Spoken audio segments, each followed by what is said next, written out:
everybody say they want to play fast, but they don't know what you got to do with it. We had to practice that every day. What was it called again? Three-quarter court runs. God, we used to hate doing that. Three-quarter court runs every day. We had to do that. We did it today. Oh, I know they're going to do it today. They're going to do it tomorrow. They're going to do it every day. This is the Sean Miller Podcast, presented by Deer Park Roofing. Now, here's your hosts, Paul Fritschner and Adam Baum, with the head coach of the Xavier Musketeers, Sean Miller. Welcome into the Sean Miller Podcast. As always, this podcast is presented by Deer Park Roofing. Also want to thank our sponsors, TGE Solar, as well as payroll partners. Today, we are joined by a very special guest on his birthday, Souley Boum. Souley, it's great to see you alongside Adam Baum and, of course, the head coach of the Xavier Musketeers, Sean Miller. This is our first virtual episode. So, Souley, thank you for joining today. Souley, such a special season for you last year in a Xavier uniform. I know it was only one season here at Xavier, but you make a Sweet 16. You transfer in here to Xavier after an illustrious career both at San Francisco and UTEP, a long college career that found its way here to Xavier and culminated in a Sweet 16 appearance. So I want to give you an opportunity, Souley, to tell the people where you are right now, how you're doing professionally with your career, and what you've been up to since you last put on a Xavier uniform. Yeah, man. But since right now I'm currently playing in the G League. Right now I'm playing with the Grand Rapids Gold Team, which is the Nuggets affiliate G League team, and it's been a transition for me. You know what I'm saying, coming in another new situation for me. You know, being in a new system and all that stuff, and just learning a new type of game. You know, the college and the professional game is kind of different. So I just been doing that so far, and yeah, just starting my professional journey. Sean, one of the things I want to start this conversation with Souley is Souley came out of Conference USA here to Xavier, and now if you look at this year's Xavier team, Abu Usman, Quincy Oliveri, Davion McKnight, 3 guys out of Conference USA. There's been some realignment, so the conference doesn't exactly look the same now as it did then. But is there something about Conference USA that stuck out to you in recruiting all of these guys, or was that just a coincidence? Well, Souley, he's really responsible for making this happen, because he played against all 3 of those guys. So the evaluation of how good they are, the type of guys they are, would they fit? Can they play in the Big East and be successful? We leaned heavily on him. He was like a kind of de facto assistant coach, right? So I think from his perspective, he had a track record actually with all 3 of those guys. He really did. And he had played against them. And so I think he pretty much put the stamp on all 3 of those guys. And what he said about all 3 of them actually was very, very accurate. Would you agree with that, Sue? Yeah. I saw him a lot. So we was in the same conference. So yeah. So Paul, the first part of the question is, if you have somebody who's been with you who does extremely well, like Souley, and kind of knew the transition from where he was to how it felt at Xavier here in the Big East, there's really no better person to be able to say, how do you think Davion McKnight would do? How do you think Quincy Oliveri would do? So I think the first part is, we in fact did listen to what he said and followed up. And I think the second part of it is Souley gave us tremendous credibility. And I think he'll continue to give us tremendous credibility moving forward because he was so successful when he was here. I mean, I don't think that everybody truly understands the season that he had a year ago. A first-team All-Big East player. They only picked 6 of those guys. I mean, you think about how many great returning players are in the Big East this year. Every one of those guys were a part of Big East last year, right? So the fact he was a first-team All-Big East performer, his shooting percentage, and then just his leadership, it was amazing. And we talk a lot about his transition, how he impacted our program, how well he did. Anytime that we talk to a transfer, regardless of the position. So I think that Souley, he was again a big part of this, next class, if you will, and how that impacted, Abu, how it impacted Quincy and Davion choosing us and us going after them. I'm going to take you back to December 12th of 2020, UTEP at Arizona. That was a game, Souley, you had 16 points in that game. You were 6-9 from the free throw line, and we all know how exceptionally well you shot free throws when you're in a Xavier uniform. But that was a game that, Sean, you saw Souley playing for the other team. And I think we've read and we've heard that game stuck out to you when it came time to recruit Souley in the transfer portal. Souley, I want to ask you, what do you remember from going to Arizona and playing against that Arizona team? I just remember that was like our first, I think that was our first big road game playing against a high major team. And like a childhood friend was on that team. So that I grew up with, James and Kenjo was on that team. So that was kind of a fun game to play. Everybody back home was talking about it and stuff. So that was fun. It was COVID too, so it wasn't no fans. I was kind of upset with no fans because I wanted to play against them in that crowd and see that, because I used to always see Arizona games like crazy lit, but it wasn't no fans. But no, it was all of you guys. Weird. Yeah, all of us that did it during that year, it's almost like a dream. Like it really didn't happen. You show up and they had fake music, fake crowd, noise, cardboard cutouts of people. And God, it was terrible. But we made the best of it.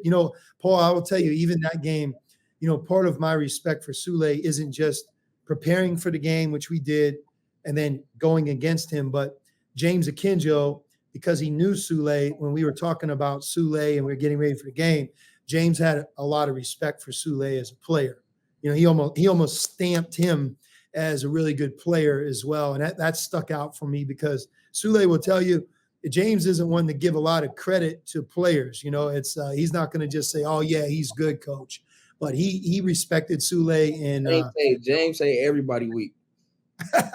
James say everybody weak. He respected Souley. So again, that's the one thing about a coach. Sometimes your players are your best teachers, and you got to listen to them because they don't sugarcoat how good or how quick or how tough a guy is.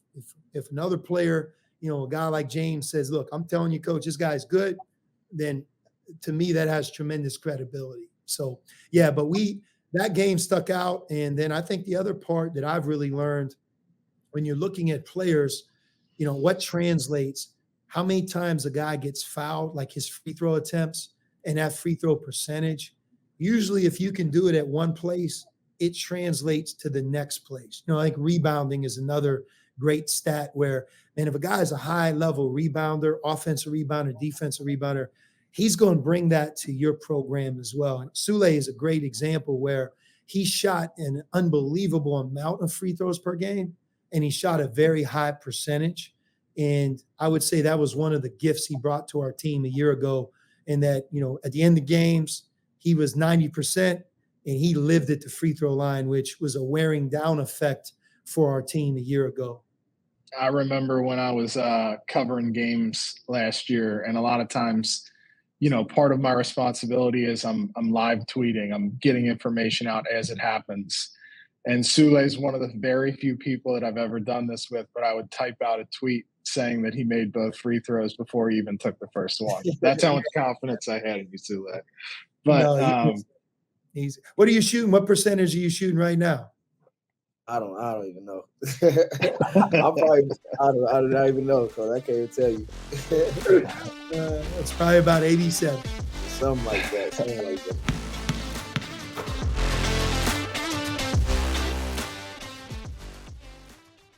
The Sean Miller Podcast is proud to partner with Deer Park Roofing, a company that's provided elite service for homes and businesses since 1996 and leads the industry in professionalism, quality, and responsiveness. Whether your needs are residential or commercial, like the outstanding work on the Cintas Center, the home of Xavier basketball, Deer Park can handle any job and ensure it's done right. Deer Park's motto is protect what's important, and what's important to you is important to Deer Park Roofing. Visit deerparkroofing.com. I got a couple questions for you. My first question is, what is it that stands out the most when you think about your final year in college at Xavier? Because I know it goes by fast, Yeah, no, I definitely. It felt like it was like just a couple months ago. Like it felt like it was just the other day. But what I think about the most is just like the winning culture that we have. I feel like just in that little time, I feel like we just won so many games, and like I ain't never been on a team that good with that many good players and good coaches, and I feel like we just won a lot of games, big games, and I feel like we did what we were supposed to. Yeah. I feel like we could have went further for sure if stuff played out a little differently, but the fact that we made it to the Sweet 16 and got to the tournament and won so many games and went on the road, beat very good teams is just that's what I remember the most. Like I'm gonna always remember that. Yeah.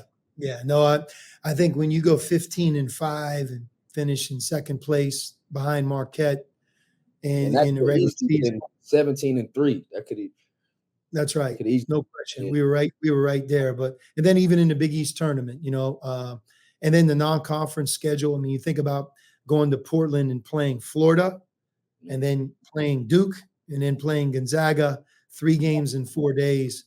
No doubt about it. But it was a very rewarding season. And the thing that stands out for me, answering my own question, is we had so many guys that were hungry to have a great season, simply because all of you guys had touched success both individually and almost as a team in other places, but you never really put it together completely. And you could feel the power of that, in our locker room, in our practices, that everybody was so hungry to be in a tournament, to make the tournament and to advance. And it was fun to kind of be in it together like we all were. Yeah, no, I definitely agree with that for sure. Yeah. We had a lot of seasoned veteran guys. I've been in college 4-5+ years. AK, Nunji. We was a seasoned group. We was a seasoned group, and we all came together. That was the beauty of it. Yeah.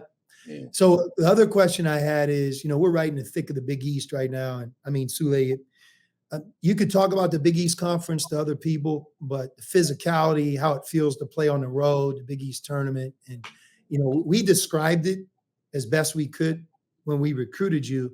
But, if you were to tell a younger player or somebody about the Big East Conference, how would you describe it? What stands out for you when you think back to playing in this league? I would say definitely tough, gritty, grimy, hostile environments. It's a lot, man. It's one of the best conferences for sure. It still is. I mean, a lot of great coaches in there. It's just one of the best conferences. I mean, yeah, nothing easy. Yeah, it's nothing easy. You not having no easy game, no off night. You going to play Butler. We went in Butler last year. We didn't go in there with our minds right. They smacked us. They were so hyped to play us. Like, yeah, it ain't you're not walking over nobody. DePaul, like, there ain't no easy games. There's no easy games. Everybody talented.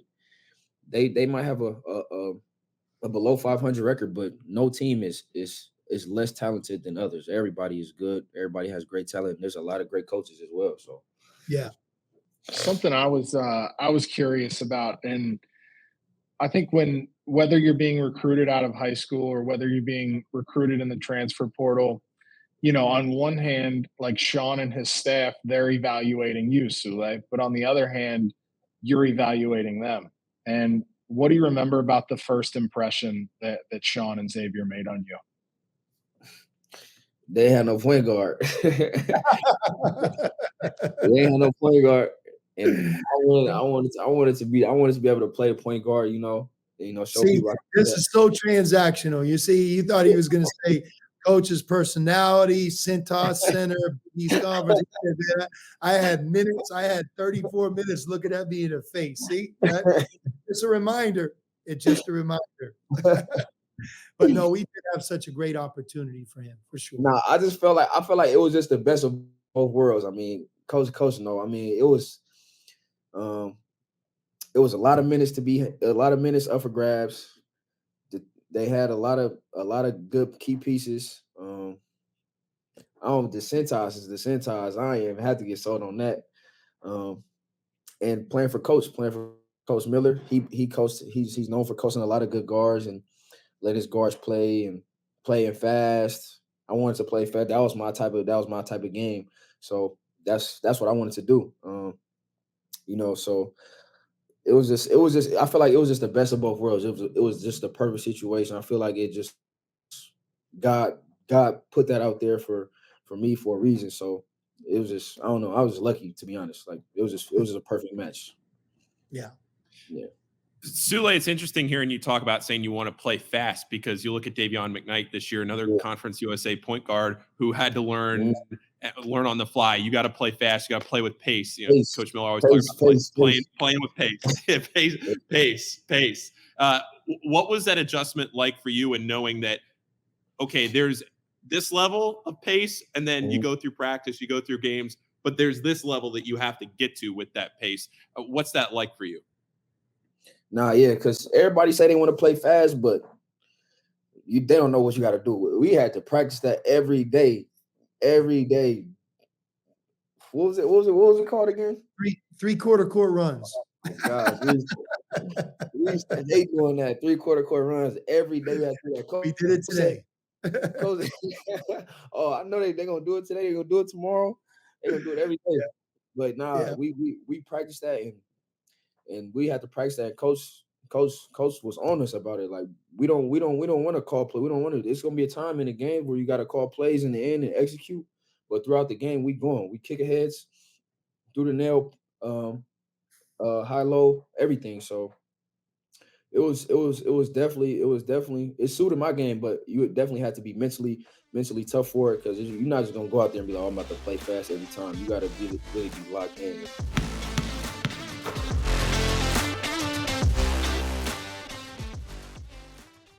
The Sean Miller Podcast is proud to partner with Payroll Partners, where you're not just a number. That means providing a best-in-class HR and payroll experience that was built on award-winning technology and live support customer service with a dedicated payroll specialist who's just a phone call away.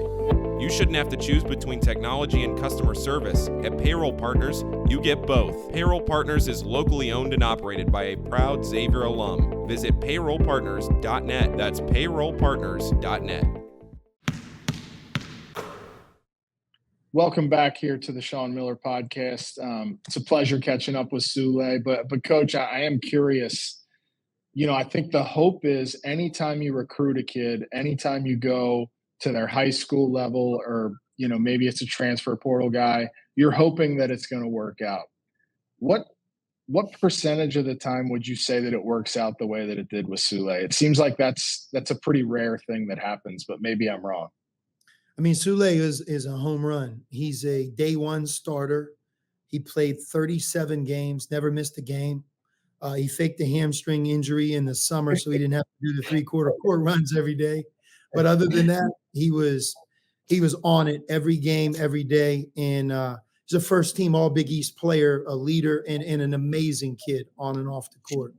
So that's the gold standard right there, Adam. That's like, in our world, we put stars next to the guys after they come. Like, if you had a do-over, what would you rank him? Souley was a 5-star recruit for us. I mean, he impacted last year's success in a major way, and he set the tone for a brighter future as well. I would say this: the one thing you never know about a guy when you recruit him is who they're going to be every single day, because there's the ups, the highs, the lows. Souley's from Oakland, California. He'll be the first one to tell you, like, he wasn't experienced for winter. I mean, we snow, cold weather. Of course, he's going to learn how to deal with it, but like, that's not where he's from. That's not who he is. And, how that affects what you do. But, Sue, your process with Coach Cohen, your work ethic with Coach Kettler, how you practiced, you pretty much, you treated it like a business a year ago. Like, you had a standard appointment where you got your workout in on a day of practice. You worked hard. You showed up on time, you got your treatment, you practiced, and then we went from there. I don't think you ever deviate.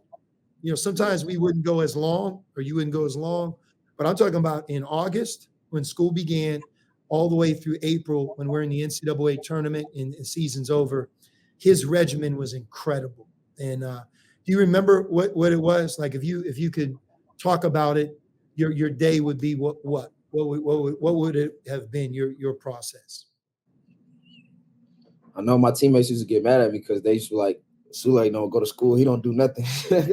But I wake up, I have weights, probably about like 8:30, 8 something like that. Go to weights. After that, I go on the court with AC, and we do a workout. Nothing crazy, nothing like going hard and running sprints and doing all that. But we definitely get some ball handling, shooting, probably like 40 minutes, and we'll get some work in. After that, I get some treatment, eat lunch. After that, I go home. Take a little nap. It's probably about like 12 o'clock or something, 12 o'clock or so. And then practice at like, what time we practice? 3? 2:30, 3 o'clock. We go to practice, get tape, probably get some a little bit more treatment, go to practice, get a good practice in, post practice, get another probably 15 to 20 minutes, nothing crazy, shots, floaters, whatever, just a touch up. And then after that, get some more treatment again, and then dinner at home. I did that literally every day. I did that every day. Yeah. And then you're in grad classes, so you didn't have the full regimen. You only had a couple things to do. Yeah. I was lucky. It was honestly a perfect situation. That's why. Yeah. That's why. But not many guys approach it like he did. And, we have a couple guys, and quite frankly, you said he blazed the trail. Like you talk about culture, it's usually a player that does something extraordinary or really does something well that a younger person or player that's already in the program starts to copy it. And then it becomes like part of what we do. And we talk about it as an example. And, whether it's Quincy who's following your lead, he does a lot of the same things you did a year ago, or Des.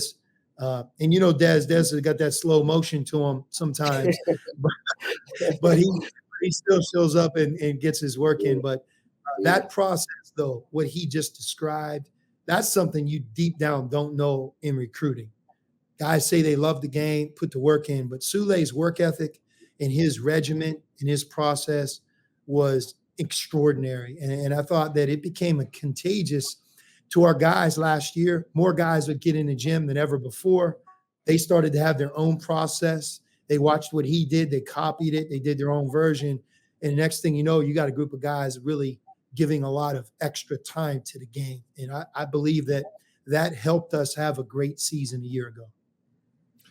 Souley, you didn't transfer just once. You went from San Francisco to UTEP and then to Xavier. And I think hearing about that in today's landscape of college basketball is really important because there are so many players now that want to transfer, want to elevate their game. And what would you say is the biggest thing that you learned, or maybe a couple of things that you learned along the way in the transfer portal for players that maybe this upcoming offseason may be thinking about making that move and trying to elevate their game?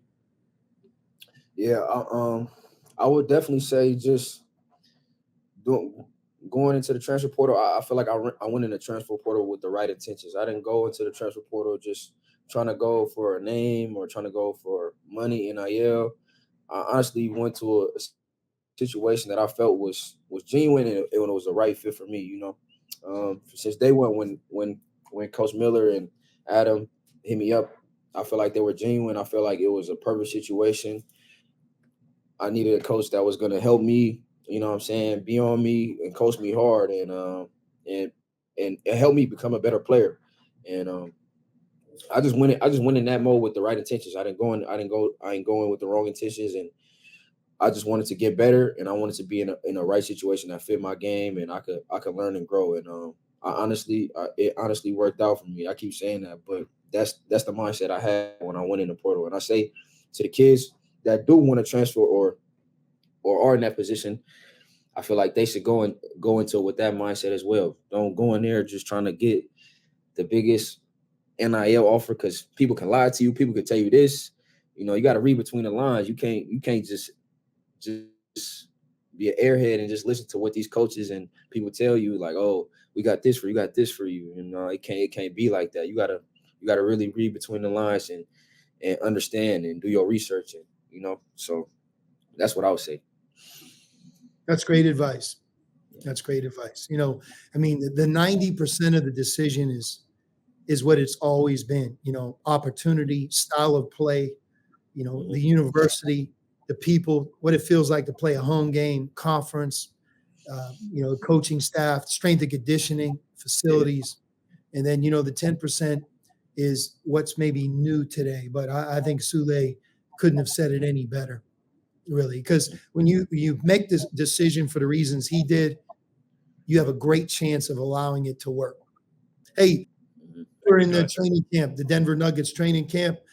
Aaron Gordon, how was he? Good?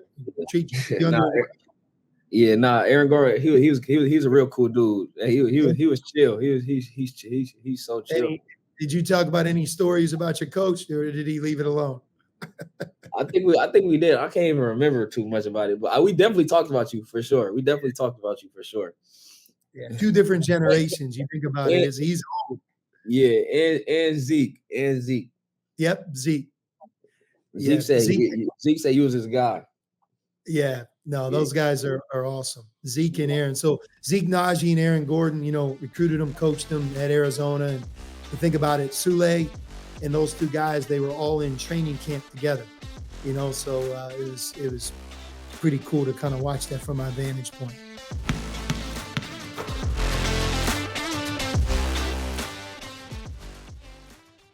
Stop renting your power, own it. TGE Solar makes it easy to purchase solar panels for your home or business so you can take control of your monthly electricity bill and start saving today. They'll help you find the best solar system to meet your needs, and their expert in-house installation team makes the process seamless. They're proud to be based in Cincinnati, family owned and operated by a Xavier alum.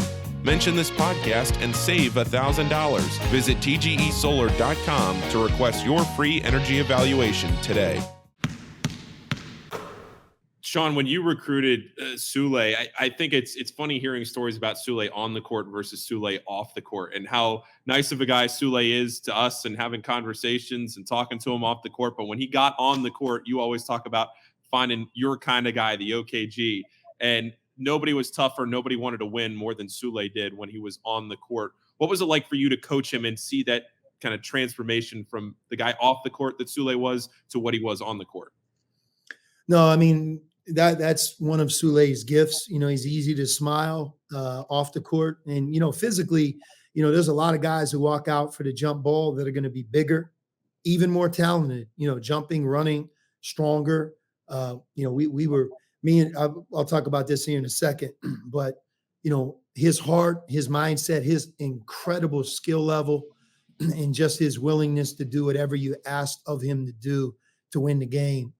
That won out for him. That won out for us, But I had a meeting with him before the Big East started, and I said, Sue, look, you're not in Conference USA anymore from this perspective. Like, these guards are big. And I showed him some clips of some big guards in the East.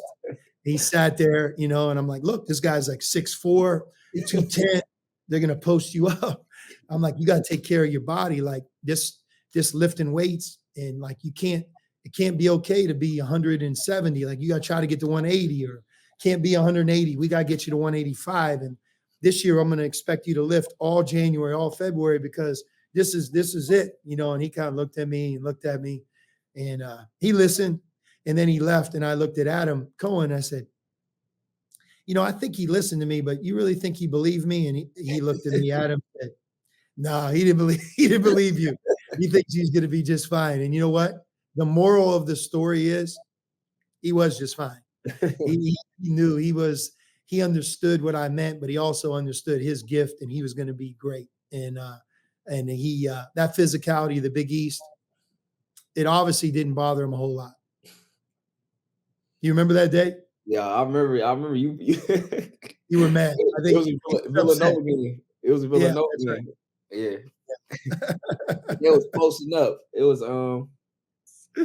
got his name. They was posting everybody up, just posting. He's like, look, you gotta guard him. You gotta guard him. He's 6'5". He's gonna post you up. I'm like, yeah, coach, I'm watching. He gonna post me up, but I'm gonna fight him, coach. I'm gonna fight him. And he did. Souley, what's it like watching Xavier play this season? I just feel like, for me, it feels weird. It feels weird because I'm not there anymore. It feels weird. A lot is different. Yeah, but nah, I feel like it's good. I feel like just watching them, it's just I feel excited when I watch them because it's like I see Dez, you know what I'm saying? A lot of people that I was there with, they still there, but my teammates that I play with, that a lot of them gone. But I get excited watching them, and I feel like they honestly got better since the beginning of the season. I feel like they were stringing along wins. They lost the last game, but that was still a close game on Yeah. the road. And when we played there last year, they kicked our butts. Them refs was calling some Yeah. bad calls. They was calling some bad calls. Yeah, I, someone got a technical in that game. I don't yeah, know who it was. I Someone know, got but teed up. they literally, it was like 5 possessions in a row. They just got points off free throws. Like it was No, close it hurt. game. Sure. Yeah, but I get excited watching them. You know what I'm saying? Seeing Dez grow and just seeing the Yeah. guys from Comps USA grow and just you know what I'm saying making names for themselves. Quincy, Davion, Abu, and all those guys. You know what I'm saying? It's just Trey. Trey had a good game the other day. I was glad that he got to see the ball Matter go of through. fact, at Providence, I think that might have been among the many great games you played here, Sue. At Providence last year, you and Colby, man, you're like a Yeah, wrecking crew. That might have been your best game. And it's funny because Trey basically had a similar version to the game yeah, you had this year, yeah. But yeah, for sure. We're getting better, and we just Yeah, gotta stay healthy these next two months. And as you know, in the Big East, as I've tried to tell our guys, you can't get too high when you win a game, can't get too low when you lose it. And what you do in between means more than anything. And it's the next day, that process.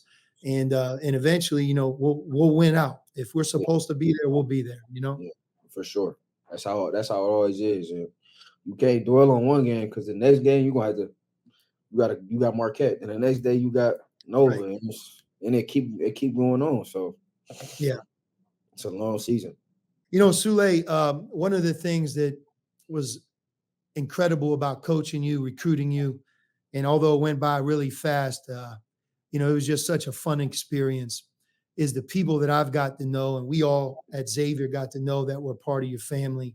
Obviously, your mom and dad.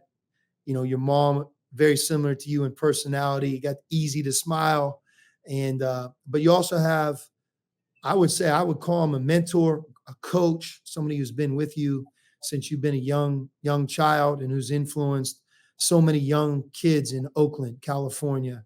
And I just wanted you to talk about Coach Ray, who he is, the impact he's had on you, and what he's done and who he is and what he still does today in his life, as an older coach. Yeah, I mean, Coach Ray.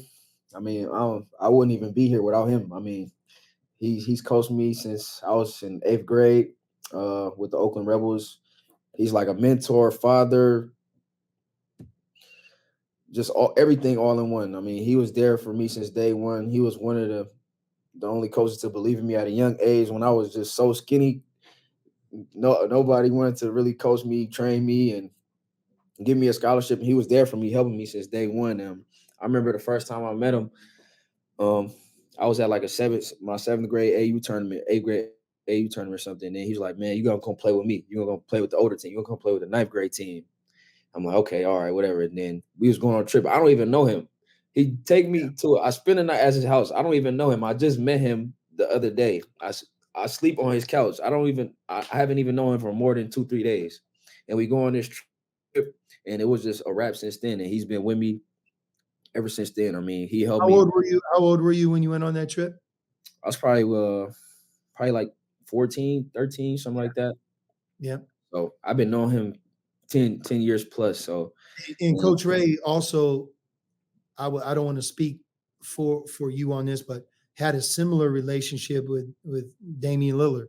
yeah, I Correct. mean, the same thing that he did with me and hundreds of other kids in Oakland, Dame was the same way. Dame, he groomed Dame, he brought Dame in, he trained him, he worked him out. And Dame had one scholarship to Weber State, and it was a wrap since then. I mean, and now Yeah. Dame, he takes care of our team. We changed our name to Team Lillard, and I mean, Yeah. and that's how that is, man. So Coach Yeah. Raym, I mean, it's not a lot of people like him, not a lot of coaches like him. He's in it for the right intentions, and he just honestly want to help kids. Dame is a proud product of that for sure.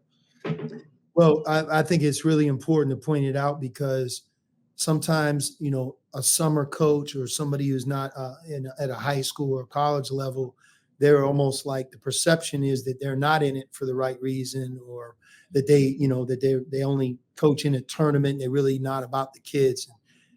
In my experience, that's the furthest thing from the truth. So many coaches like Coach Ray, they've given more time, effort, their own money to guys that, quite frankly, if they weren't in their lives, who knows where they would be. And yet they get a scholarship, or they become an NBA player, or like the impact a guy like Coach Ray had on you or Dame. And like you said, it doesn't just start with you two. There's 50, 70, hundreds of guys over the decades that he has helped. And guess what? He's not even really looking for credit. That's the most amazing. He don't want no credit. He don't want no shout out. He don't want nothing. He literally wants everything for the kids and nothing in return. Like, yeah. No, that was amazing that we got a chance. I got a chance to know him better. And just for me to see the impact he had on you is just, it's what makes you want to coach. Yeah. It really does. Nah, Well, Sue, we wish you the best of luck, man. And when the spring comes and the sun starts shining around here, make sure you're not a stranger. You come on back. We'd love to have you. You know that. Nah, for sure. I'm gonna definitely be back there, man. I'm gonna definitely be back there, Coach. Good. All right, Souley, we appreciate you joining the Sean Miller podcast. Thanks as always to our presenting sponsor, Deer Park Roofing. Thanks to our sponsors, TGE Solar, payroll partners, and everybody for watching, listening, subscribing to the show. Make sure you follow us at Sean Miller Pod on all social media platforms. Souley, best of luck to you in the rest of your season and everything until we see you again. Yes, sir. Thank you. All right, Sue, you're the best. This has been the Sean Miller Podcast, presented by Deer Park Roofing, with your hosts, Paul Fritschner and Adam Baum. Join us again soon for another episode with the head coach of the Xavier Musketeers, Sean Miller.